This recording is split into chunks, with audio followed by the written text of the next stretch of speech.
Okay, so this video is about a little ink drawing I did explaining string theory, chord cutting, and the scale invariant spatial axes, and our holographic reality, which is mentioned in ADS-CFT field theory.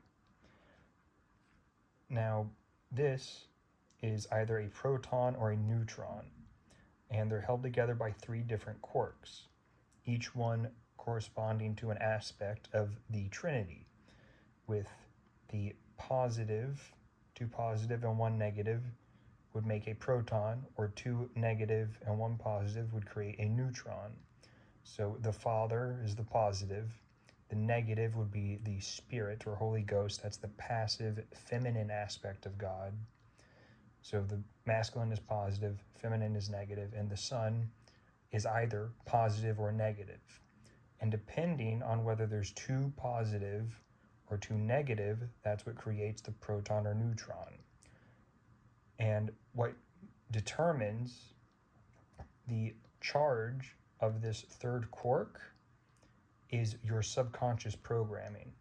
So if you've heard about waveform collapse, where when you observe a wave in space, it collapses into a particle when it's measured, that is what your subconscious programming is what determines whether it's a proton or a neutron and what kind of frequencies are created. Now, this is explaining the scale invariant axis.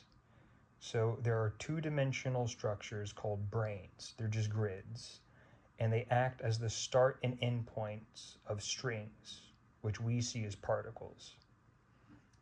And they're scale invariant. So these red little lines here are scale invariant spatial axes.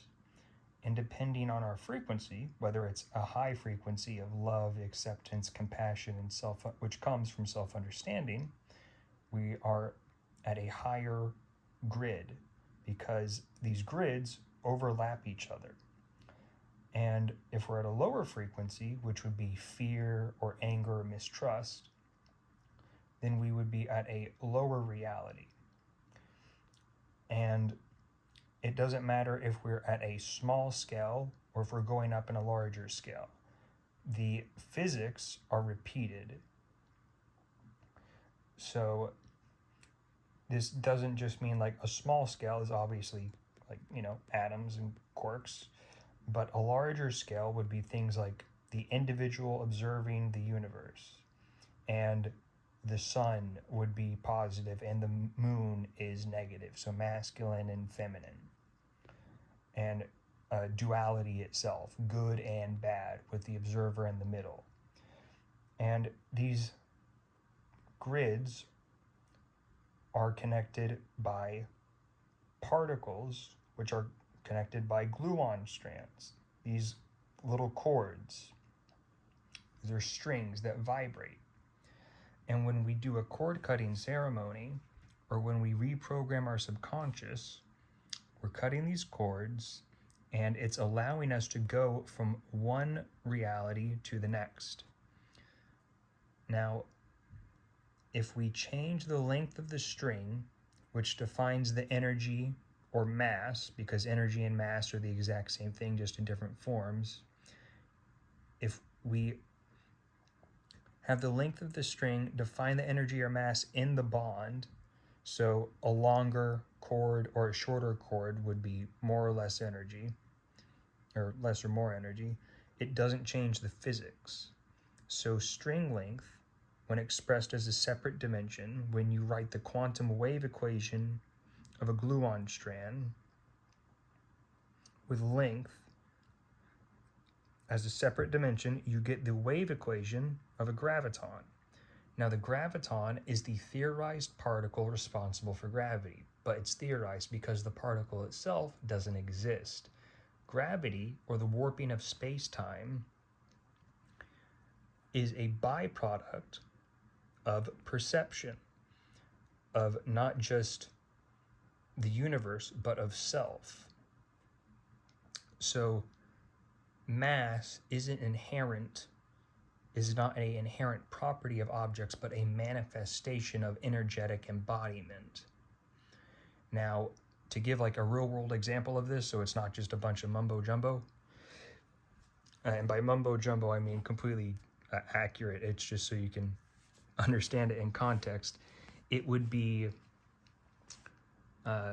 let's say, for me, I felt like I couldn't take up space for a lot of my life because of certain things that I've gone through with either friends in the past or how I was raised. I was made to feel like I couldn't exist authentically, and I didn't want to step on anyone's toes or rock the boat.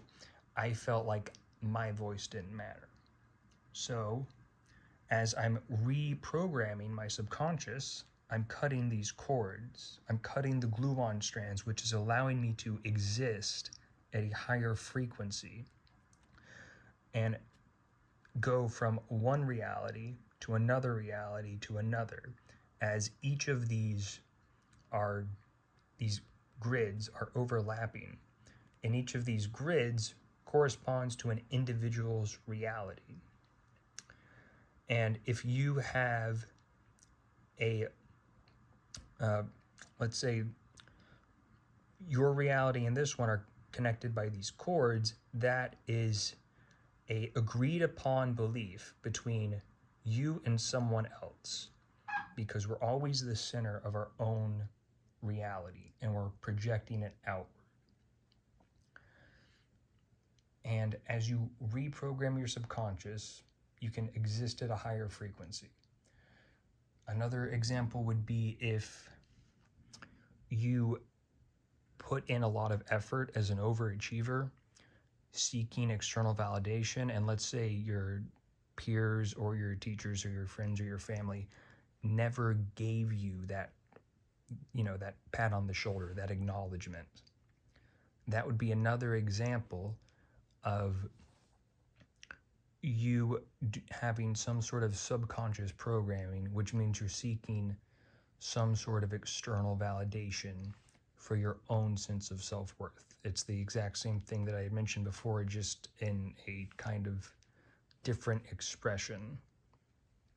Another one would be that you don't want to confront anyone, or you think you have to do some form of art, but you have to chase a trend or something to be recognized. That's not going to get you recognized in the way that you want to, because you might get recognized. People might like your work, but you won't be authentically expressing yourself. So you might make money and you might get views, but that doesn't mean that you'll get that satisfaction of authentic expression. You won't be expressing yourself. You'll be expressing a mask.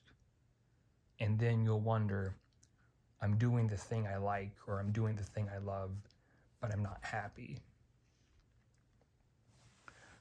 So just know that you deserve to express yourself authentically. You deserve to exist as you. And the only way to face these subconscious beliefs and vibrate at a higher frequency is by doing the shadow work, by journaling, self-reflection, meditation, prayer, whatever you want to do, whatever resonates the most with you. And when you can do that,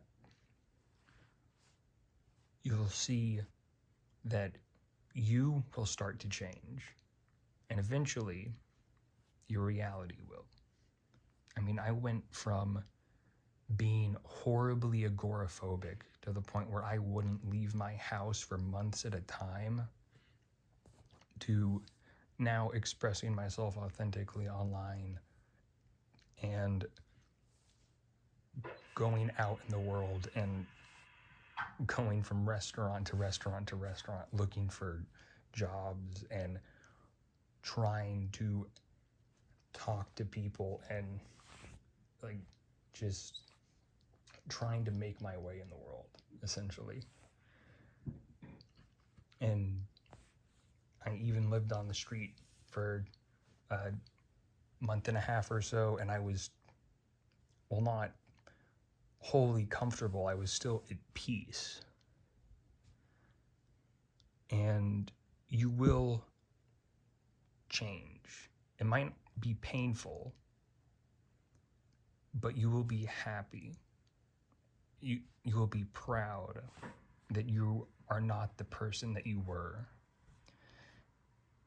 And that's sort of the thing, is that in order to breathe new life into this version of you that you want to be, the old version of you has to die. And that is painful. That is what ego death truly is. It's not some grand experience that happens all at once in a drug trip. It's a slow, painful process that's like peeling different layers of skin off. But it's just so you can remember who you truly are. It's so that you can remember who you've always been. And you are peeling back these layers to get to the part of you that sustained all those wounds, all those subconscious self-limiting beliefs. I hope you liked this video.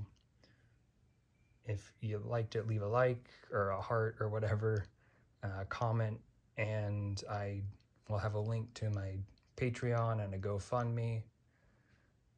And be sure to check out the links in my bio if you're interested. Have a great night.